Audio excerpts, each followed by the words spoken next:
Ndabashuje kandi mbaye ikaze muri iyi video y'aka kanya.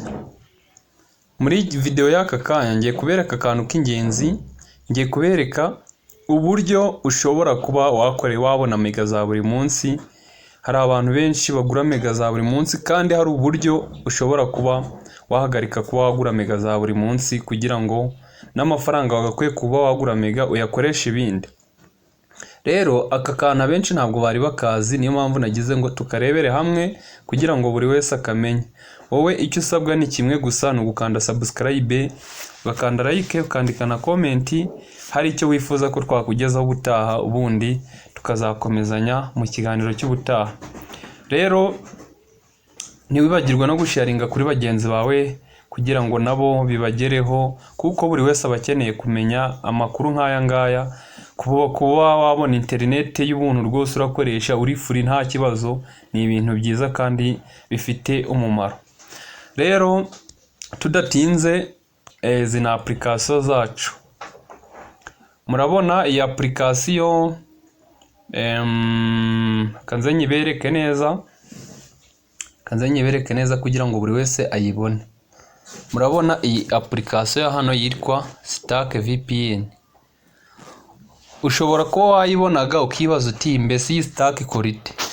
Ndabizi hari benshi bayizi, ariko ndagira ngo mbwire abantu batayizi nibura, gusa nawe uyizi ukeneye kumenyaho byinshi kugira ngo nawe ibashe kuba yagukorera neza, kuko hari n'abantu bayesitara ikaba ikanga gukora. Rero iyi Stack nta handi urayikura, uragenda kuri Play Store uyidownloadinge kugira ngo ubashe kuba wayitunga muri phone yawe. Wakibaza uti ukimara kuyidownloadinga wayikonegita gute? Ese ni ibiki ukeneye kugira ngo iyi application ibe yakora? Muri make nibyo tugiye kurebera hamwe aka kanya. Ngewe namaze kuyesitara ndayikoresha. Ubwo icyo ngiye kubereka mwebwe ni ukugira ngo murebe uko wayesitara ni gute, uko wayikoresha ni gute kugira ngo ubashe kuba wayikoresha. Mbere na mbere tudatinze turayikirikaho tuyinjiremo. Ukurikire ntihagira akantu kagucika kugira ngo numara kuyesitara itazakugora kuba wayikoresha. Gusa ibikenewe byo ngiye kubereka nzabibaha, ndabishyira muri description kugira ngo mubashe kubibona mwese. Ubu ngewe isanzwe ihari narayikonegise kandi ndanayikoresha. Murabona aha hantu kanze mpabereke neza. Ahangaha aha handitse imported setting. Ahangaha niho tugiye kunyura, turaza tuhakande. Iyo ukiyesitara haba harimo none or direct. Noneho wowe uraza ukandemo. Murabona ko nge harimo imported setting, ubwo niyo turasubizamo.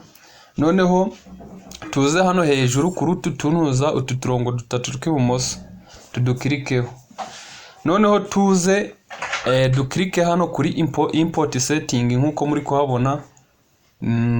Ahangaha import setting aha. Noneho niho tugiye gukirika, tuhakirike.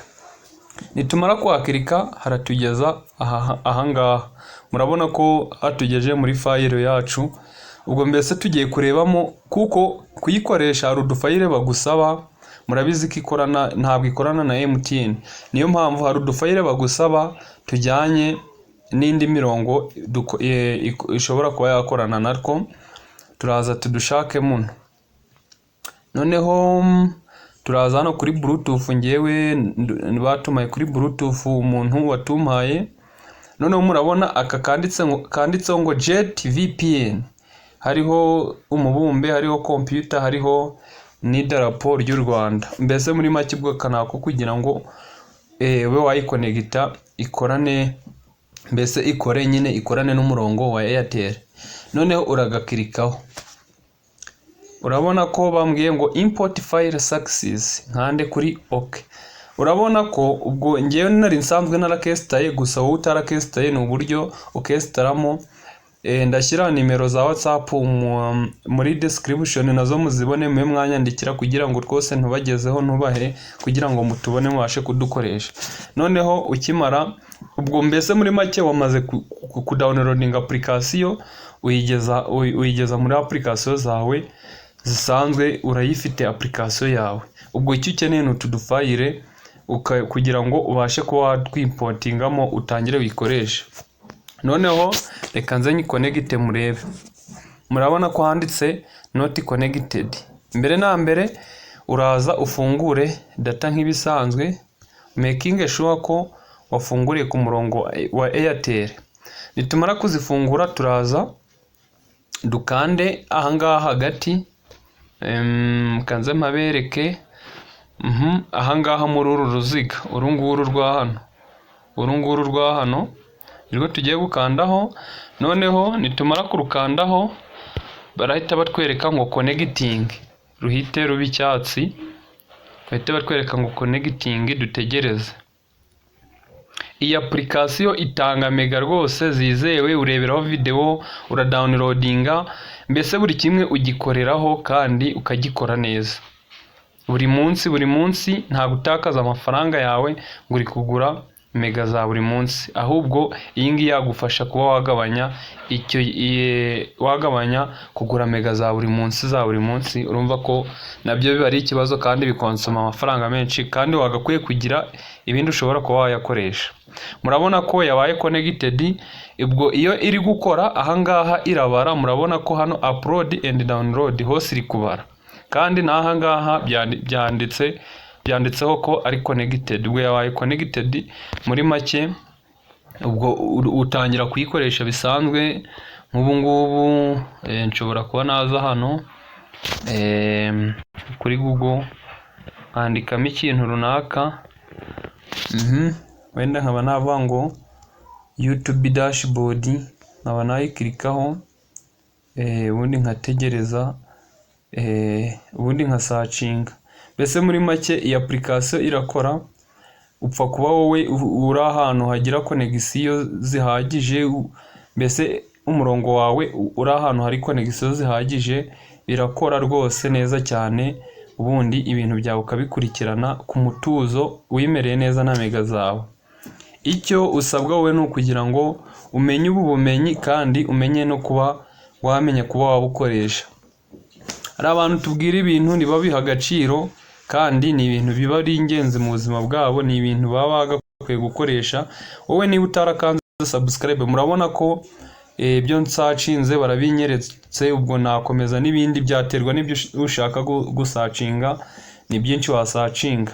Murabona rero ko iyi application Stack VPN ari uburyohe kuri buri wese.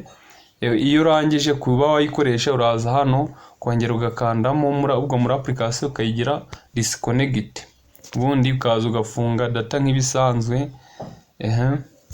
Warangiza kuzifunga, mbese ubwo nyine igihe ugiye kwifungura ufungura data ukayijyaho, ukakirika hagati ikaba connecting, igahita iba connected. Ubundi ugatangira ugakoresha mega zawe, ukareba video kuri YouTube, ukadownloadinga ibintu runaka n'ibindi byinshi. Ikora neza kandi ni igisubizo cya benshi. Gusa icyo nabibutsa, ugomba kuba ufite simukadi itangizwa na 073. 072 yo ntabwo bikorana, 073 niyo bikorana. Iyo nimero rwose iyo ifite ukoresha VPN, Stack VPN, ukayikoresha neza cyane rwose, ibintu bikaba buryohe. Rero ndabashimiye kandi ndabakunda cyane abantu mwese dukomeza kubana mu biganiro byacu. Icyo usabwa ni ugukanda subscribe kugira ngo hatazagira n'akantu na kamwe kagucika, kugira ngo ibintu byose ujye ubibona kandi ubibonere ku gihe. Murakoze cyane, ndabakunda kandi mukomeze kugira ibihe byiza. Yari Jean Dorape, iyi ni Marembo TV. Bye bye.